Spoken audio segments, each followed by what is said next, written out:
des chercheurs canadiens de Montréal ont découvert une mutation génétique liée à l'ostéonécrose de la hanche, ce qui pourrait permettre aux médecins de traiter plus rapidement cette maladie osseuse.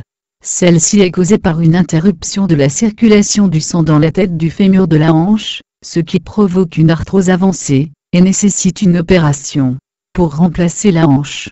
Les chercheurs de l'Institut de recherche du Centre universitaire de santé MGI, IRCUSM, les docteurs Chantal Séguin et Edr Bay, ont constaté une mutation génétique sur un gène, le TRPV4, qu'ils ont par la suite associé à l'ostéonécrose, a indiqué l'IRCUSM dans un communiqué mercredi.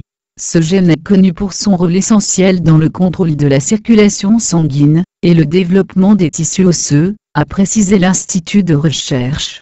La découverte a été faite lorsque les deux chercheurs ont diagnostiqué une ostéonécrose avancée chez 4 frères et sœurs d'une même famille de 6 enfants d'ascendance européenne. On a découvert que seuls les membres de la famille atteints de la maladie étaient porteurs de la mutation, a indiqué Chantal Séguin. On savait que des mutations pathogènes du gène TRPV4 avaient une incidence sur le squelette et le système nerveux, mais c'est la première fois qu'on l'associe à l'ostéonécrose de la tête fémorale. Une seule autre mutation génétique a été décelée dans des familles d'ascendance asiatique, mais cette découverte n'avait pas permis de diagnostiquer plus rapidement la maladie ou de trouver de nouveaux traitements.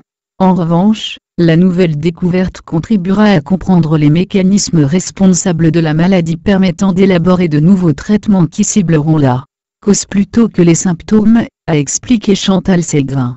Elle pourrait aussi être utile dans les recherches concernant l'ostéonécrose causée par les stéroïdes, a précisé l'IRCUSM.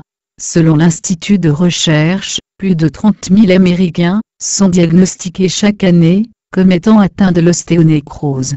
La maladie touche notamment de nombreux patients âgés de moins de 25 ans.